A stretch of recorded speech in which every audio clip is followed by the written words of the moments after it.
Hello everyone, welcome again. और आज का जो हमारा टॉपिक है कि कुरुक्षेत्र यूनिवर्सिटी के जो भी स्टूडेंट्स हैं बीएड के, उनकी बहुत सारी क्वेरीज हैं। सो आज उन्हीं क्वेरीज के ऊपर ये वीडियो है। क्वेरीज इस रिगार्डिंग है कि जैसे कि बच्चे जानना चाह रहे हैं कि जो कुरुक्षेत्र का बीएड सेकेंड ईयर का जो रीअपियर का एग्ज़ाम है, जून जुलाई वाले एग्जामिनेशन फॉर्म पूछ रहे थे बच्चे कि वो कब आएंगे। देखिए, जून जुलाई वाले एग्जामिनेशन फॉर्म तो कभी भी आ सकते हैं। जैसे अभी ABCD IDs का जो प्रोसेस चला हुआ था कुरुक्षेत्र यूनिवर्सिटी की तरफ से कि जो बीएड के कॉलेजेस हैं UGC के अकॉर्डिंग जो भी उनकी ID है वो बनेगी। और ID जैसे मतलब बन चुकी है सभी की ID तो ऑलमोस्ट, बट जो प्रोसेस है वो रहती है अभी एग्जामिनेशन फॉर्म की। और यहाँ पर एक चीज़ और क्लियर कर दूँ, जिस स्टूडेंट की ABCD ID बनी हुई है वही स्टूडेंट, उन्हीं स्टूडेंट्स का एग्जामिनेशन फॉर्म सबमिट होगा। अब कुछ स्टूडेंट्स कह रहे हैं कि हमारा आधार लिंक नहीं है, कुछ कह रहे हैं कि हमारा तो फ़ोन नंबर लिंक नहीं है उससे। तो देखो, आधार तो उसमें कंपलसरी है, बट उसमें आपका फ़ोन नंबर उससे अटैच होना चाहिए, तभी आपकी ID वेरीफाई होगी। पहला तो ये क्वेश्चन था। और दूसरा क्वेश्चन ये है कि एग्जामिनेशन फॉर्म आपके आने वाले हैं मई और जून में जो एग्ज़ाम होंगे बीएड के। और उसके बाद नेक्स्ट क्वेश्चन देख लेते हैं। एडिशनल वाले फॉर्म अभी उनका वो अभी आप भर सकते हो, ठीक है। जिस कॉलेज किसी कॉलेज से कांटेक्ट कर लीजिए और अपना जो आपने एडिशनल फॉर्म देना है। अब एक बच्चा बोल रहा था कि 5 साल पहले उसने बीएड किया था, क्या मैं अभी भी एडिशनल फॉर्म? हाँ जी, आप एडिशनल फॉर्म अप्लाई कर सकते हो और वो फॉर्म ओपन है अभी पोर्टल पे, तो आप लोग वो अप्लाई करवा लीजिए।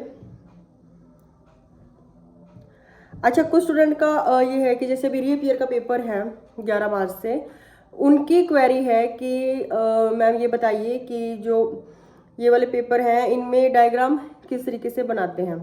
देखिए, आपके पास ऑलरेडी बुक्स होंगी, टेक्स्ट बुक्स होंगी या फिर नोट्स होंगे, उसमें कुछ जो क्वेश्चंस हैं, आंसर्स हैं, उनमें दिया हुआ है कि आपको डायग्राम किस तरीके से बनाना है। कई बार ये होता है कि डायग्राम नहीं दिया हुआ, बट अगर हमें अपना क्वेश्चन इंप्रेसिव बनाना है तो जैसे कि मैंने अपने पहले वीडियो में भी बोला था कि आप लोग लिख कर देखिए अपने क्वेश्चंस को। जो इंपॉर्टेंट क्वेश्चंस मैंने भी बताए हैं या अपने अकॉर्डिंग आप लोगों ने जो भी तैयारी की हुई है, और जहाँ तक लगता है कि ज़्यादा मतलब ज़्यादा अच्छा डायग्राम भी मतलब ना बना पाओ, कम से कम सिंपल स्टेप्स को शो करके आप एक डायग्राम शो कर दीजिए। सो वो इम्प्रेसिव रहता है और एग्जामिनर को ये समझ आता है कि स्टूडेंट्स ने अपनी तैयारी कर रखी है अच्छे तरीके से, उसको ये कॉन्सेप्ट आता था। और बाकी एक बात थी कि बच्चे पूछना चाह रहे थे कि मर्सी चांस वाले, देखिए मर्सी चांस की फ़ीस तो 20 से 22 हज़ार के करीब है। उसके अलावा 2500 के करीब पहले वो 1000 रुपीज़ फीस मांगते हैं एग्जामिनेशन फॉर्म की, जो मर्सी चांस में बच्चा चला गया है। उसके बाद फिर 1500 रुपये डेफिसिट फ़ीस मांगते हैं। अभी भी हमारे भी एक स्टूडेंट की डेफिसिट फ़ीस मांगी है, वो मर्सी चांस का स्टूडेंट है।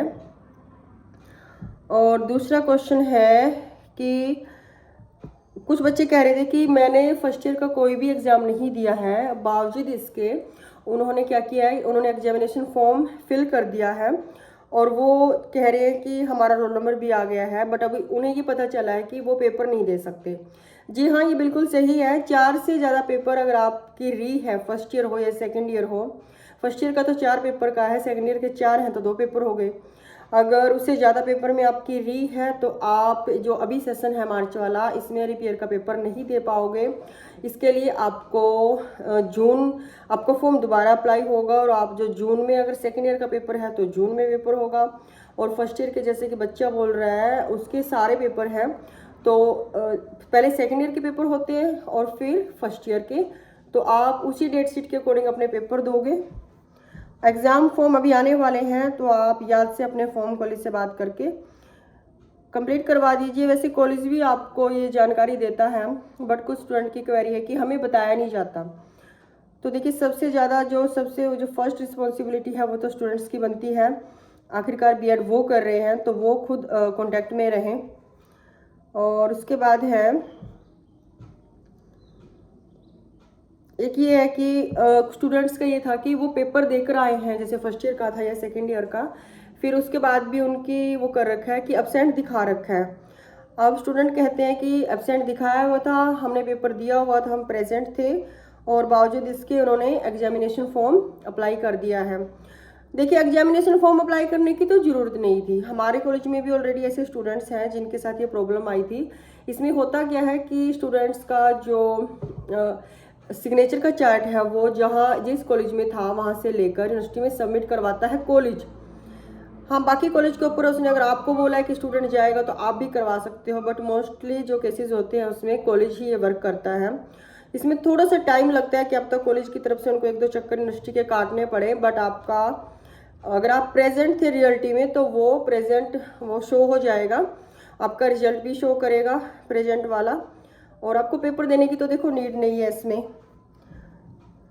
इसके बाद बात कर लेते हैं कि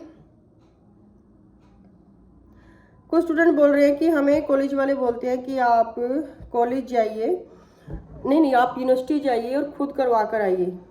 अब ये मुझे नहीं पता कि आप लोगों की यूनिवर्सिटी जो कॉलेजेस हैं उनके साथ क्या बात हुई थी, क्योंकि बच्चे तो मीडिएटर के थ्रू एडमिशन ले लेते हैं, फिर साथ में क्या होता है उनका जो कम्युनिकेशन गैप बहुत ज़्यादा रहता है, तो इसकी वजह से बच्चों को टाइम टू टाइम जो चीज़ें हैं पता नहीं लगती।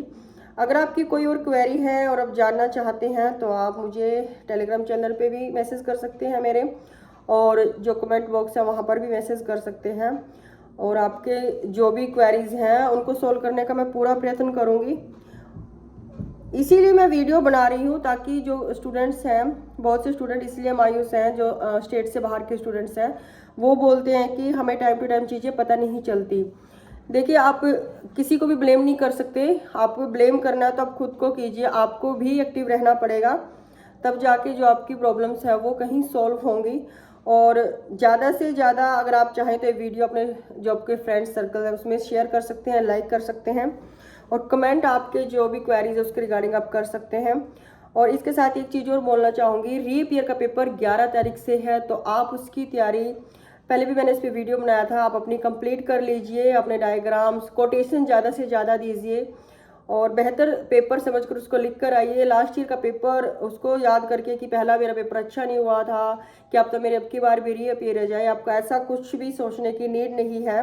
एक फ्रेश पेपर की तरह इस पेपर को अटैम्प्ट करें और सिर्फ पास ना हो बल्कि अच्छे मार्क्स के साथ अपना स्कोर लेकर आएँ आप। सो मेरी ओर से बेस्ट विशेज़, अपने पेपर में आप अच्छे से अच्छा स्कोर लाएँ। Thank you.